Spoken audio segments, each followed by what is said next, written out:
আজকের পর্বের শুরুতেই আমরা দেখি গোটা বাড়ি থমথমে হয়ে আছে। তোর মনে আছে গত সপ্তাহে আমরা একটা সিরিয়ালের কথা বলছিলাম যেখানে কুসুম আর আয়ুষের বিয়ের গোপন রহস্য নিয়ে চরম টেনশন চলছিল, মানে সেই সিঁদুর অধিকারের ব্যাপারটা। আরে হ্যাঁ, মনে থাকবে না কেন? আমার তো হার্টবিট বেড়ে যাচ্ছিল। ভাবছিলাম এবার বোধহয় কুসুমের সব জারিজুরি ফাঁস হয়ে যাবে। ইন্দ্রাণী দেবী এমন একটা মুখ করে ড্রয়িং রুমে ঢুকলেন, মনে হলো যেন বাড়ির সব পাপের হিসেব তিনি হাতে নিয়ে এসেছেন। এক্স্যাক্টলি, আমি তো টিভি স্ক্রিনের দিকে তাকিয়ে রিমোট চেপে ধরেছিলাম, যেন যে কোনো মুহূর্তে একটা বোমা ফাটবে। আর কুসুমের মুখটা দেখেছিস, বেচারি ভয়ে শুকিয়ে কাঠ।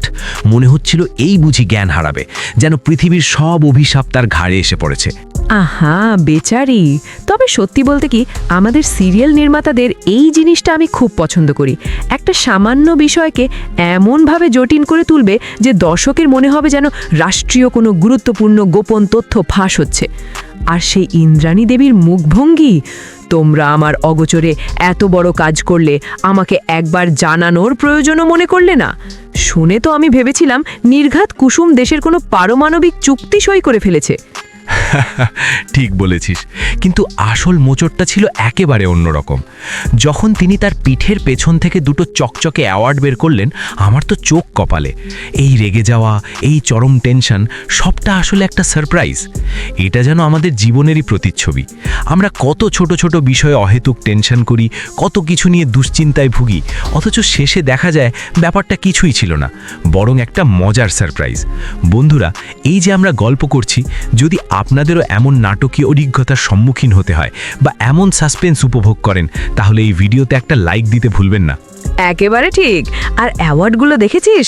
Golden trophy. আয়ুষ আর কুসুম তাদের কোম্পানির বেস্ট ব্র্যান্ড অ্যাম্বাসেডর নির্বাচিত হয়েছে। তাদের কেমিস্ট্রি নাকি এত ভালো যে সরাসরি বাড়িতে অ্যাওয়ার্ড চলে এসেছে। এটা শুনে আমার মনে হলো, আরে বাবা, স্বামী স্ত্রীর কেমিস্ট্রি ভালো হলে শুধু সংসারে শান্তি আসে না, এখন দেখি অ্যাওয়ার্ডও পাওয়া যায়। আমাদের সমাজের অনেক স্বামী স্ত্রী হয়তো ভাবছেন, আমরা তো সারা জীবন কেমিস্ট্রি ভালো রাখার চেষ্টা করে গেলাম, অ্যাওয়ার্ড তো দূরে থাক, একটা প্রশংসা বাক্যও জুটল না। একদম। আর ইন্দ্রাণী দেবীর নাটক, ছেলের বউকে একটু চমকে দিতে চেয়েছিলাম। মা গো মা, এই চমক দিতে গিয়ে তো কুসুমের হার্ট অ্যাটাক হওয়ার জোগাড় হয়েছিল। এইখানে একটা প্রশ্ন থেকেই যায়, ইন্দ্রাণী কি সত্যি শুধু অ্যাওয়ার্ডের জন্যই এত নাটক করলেন, নাকি তিনি কুসুমের চোখে সেই ভয়ের কারণটা খোঁজার চেষ্টা করছিলেন, সেই সিঁদুর অধিকারের গোপন সত্যটা? ওহো, তুই তো দারুণ একটা পয়েন্ট তুলেছিস। এটা একটা দারুণ সাসপেন্স।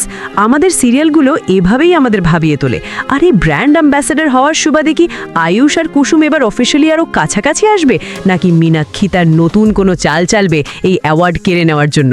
সিরিয়ালের এইখানেই তো আসল মজা, একটার পর একটা টুইস্ট। একদম তাই। জীবনের মতো সিরিয়ালেও উত্থান পতন, সাসপেন্স আর চমক দুটোই আছে। কখনো আমরা অহেতুক ভয় পাই, কখনো আবার সেই ভয়টাই আনন্দের কারণ হয়ে দাঁড়ায়, যেমন এই পর্বটা। তাই জীবনকে সহজভাবে নিতে শিখুন, প্রতিটি মুহূর্ত উপভোগ করুন। আর হ্যাঁ, আমাদের এই গল্প বা আপনার পছন্দের কোনো সিরিয়ালের রিভিউ যদি ভালো লেগে থাকে, তাহলে চ্যানেলটি সাবস্ক্রাইব করে আমাদের পাশেই থাকুন। বেল আইকনটি বাজিয়ে দিন যাতে নতুন কোনো রিভিউ মিস না হয়। দেখা হবে পরের ভিডিওতে। ততক্ষণ ভালো থাকুন, সুস্থ থাকুন।